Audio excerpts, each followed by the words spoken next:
Welcome back, family. We back at it again with another testimony. I'm so excited for this one. I'm here with my boy, Samuel Otto. Man, we have some history together, man. Thanks. So now the world will get to hear your story, man. So tell me, just for the sake of the audience, have you always been a Christian? You grew up in a Christian family? Yeah, I was born into a Christian family. My parents are Christian. We've been going to church since we were young. All the way in Ghana. We've always been doing the church thing. Oh, that's awesome. Always been in the church, anything. So was there a specific moment in your life where God made a significant impact in the way that you viewed him or the way that you viewed Jesus Christ? I think God has always been making an impact. You feel me? Like I think maybe when I was in high school.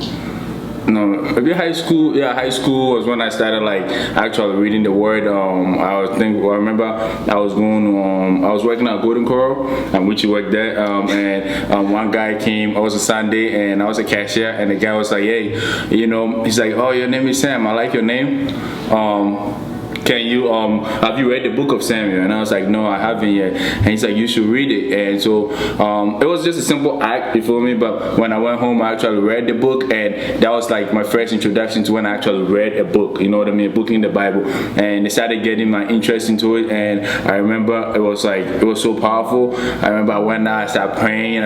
Even the cops came out there because they were like, they saw this kid outside praying, kneeling on outside in the dark praying, and they were like, "Yo, are you okay?" I was like, "Yeah, I'm good." But that was I think that was my first introduction to the Word and understanding okay, you know what, it's not just going to church, but it's there's deeper, you know what I mean? Because I think once you start reading the Word, you see a whole different side of God that you probably haven't seen from just going to church.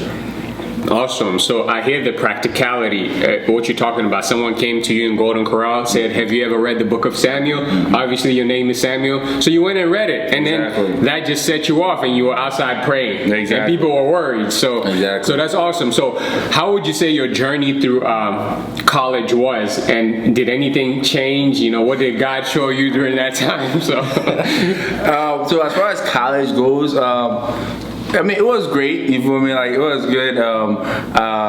I think my college experience just went up and down. So there was times when, after that, I think that was in high school, and I think part of the work with God that I've realized is that it's not going to be smooth. You know what I mean? It's going to be up and down. So there'll be times when you are on fire and just oh man, all I want to do is just read the scriptures, and then somehow I don't know how it happens, but then slowly you find yourself somewhere that's oh man, I've been read the scripture in a week, and then the week turns into a month, and then almost a year. And so I think by the time I got out of high school, I'd gone through that point where I wasn't reading the Word as much, or I was going to church. I was just kind of reverted back to before that Golden Coral experience. So in college, first few years it was just turning up, partying, doing whatever, and went through that phase for a good I think until my junior year in December. That's when I had another encounter with God that drew my attention back to the Word. So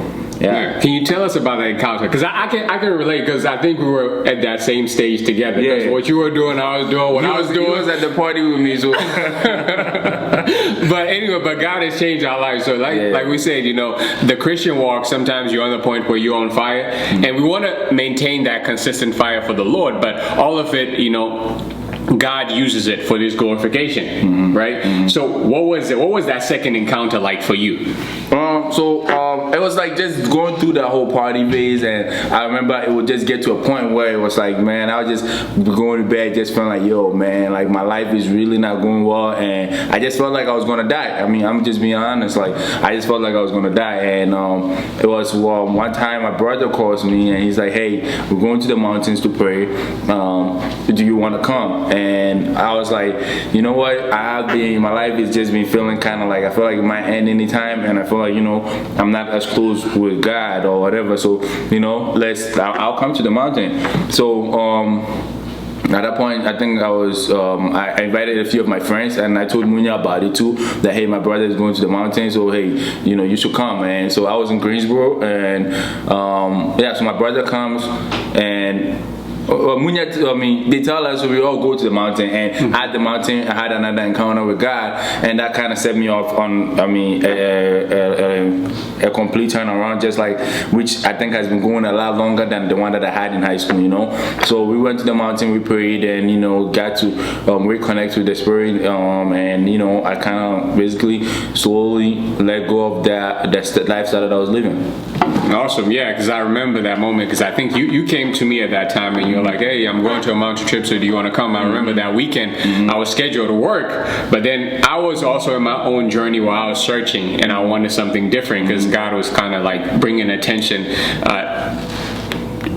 to my attention some of the things that I've been doing, and like, this is not the right way to do it. So I was like, why not? So then I went and I asked for a couple of days off, and they were like, sure, you can. And then I was like, yeah, and I came along with you. Right. So we see how God works. So where would you say that your life is right now with Christ? Well, before I answer that question, I also think that it's very interesting. Like, I think a lot of times people want to wait till they themselves are at a good spot before they tell somebody. Even in your mess, I feel like you should always like share. You know what I mean? You don't have to be perfect to share. Because at that particular point, I wasn't necessarily doing the right thing. I think at that mountain trip, I invited you and two other girls that I knew, and so it was even though David invited me, I invited 3 other people, and this was not somebody doing an evangelism or anything. It was just sharing what I've got. And I think it's very important. A lot of times people want to wait till, hey, I get my stuff right before I tell somebody something, but there's no need in waiting. Just go ahead and do it right now.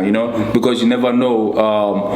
You never know how that would impact that person, and it's amazing, like, to see how from then, like, even to see you and how you moving and God, which is like, you're doing a lot more than me now, especially in that area. And I think it just goes to show that maybe my job was just to invite you, and then you were supposed to carry it on, even doing this whole thing. You know what I mean? And I think that's the important part. Sometimes, a lot of times, people just want to get themselves ready before they can bring somebody along. But it's not your job to keep somebody in God. All you have to do is just invite them, or just tell them about what you believe, and just leave the rest up to the Holy Spirit.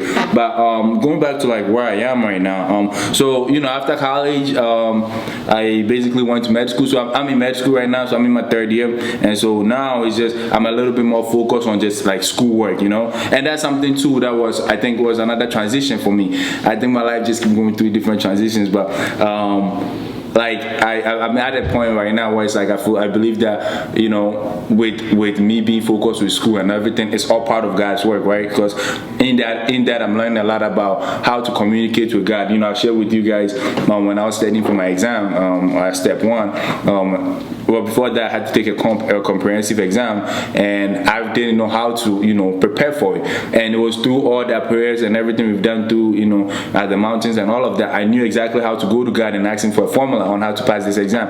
And I'm not lying to anybody, but it's like facts. Like, how to study for it was revealed to me exactly by God, like how to do it. And when I did it, it was something that nobody else uses, no way that most people used to study. Most people will tell you go to UWard or all these other things, but I just use flashcards, and that was it.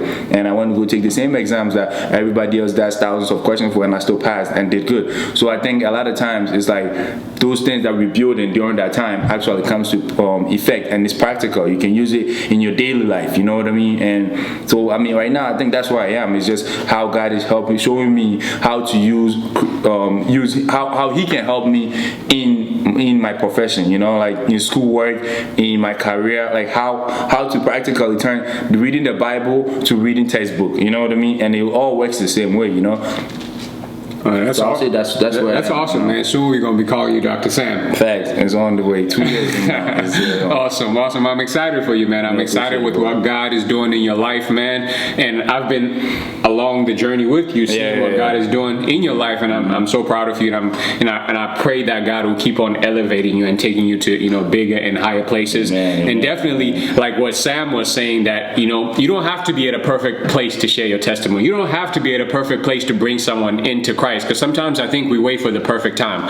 You think maybe I'm caught up in my own stuff, so I can't even tell somebody else about Jesus. I'm caught up in my own stuff, so I can't even bring my friend to church, right? Like sometimes I think a lot of people are are afraid of being called a hypocrite. That's why they don't do it, right? But then you just have to listen to the voice of God and let God lead you and let God, help you help other people also, right? Because it's not just only about you. Because sometimes the struggle that you're going through, someone else could be going through it also, right? But then if you don't bring them into your atmosphere or your circle, you'll never know, right? And the enemy operates in darkness. He always wants us to stay in darkness. So as long as we are secluded and in darkness, we're not going to be able to share even a little bit of light or even some of the light that God has given us.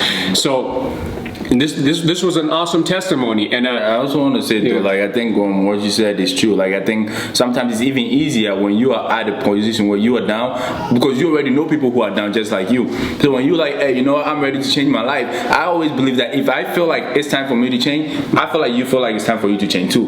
You feel me? So I think a lot of us are very similar. You're not alone in any situation. If you feel like maybe committing suicide and you know that I need to get myself into a church, your body is probably thinking the same idea too. So when you go in to get yourself into the church to get that help, that person is more likely to follow you too, because maybe they might have not told you, but they might also be at that same position.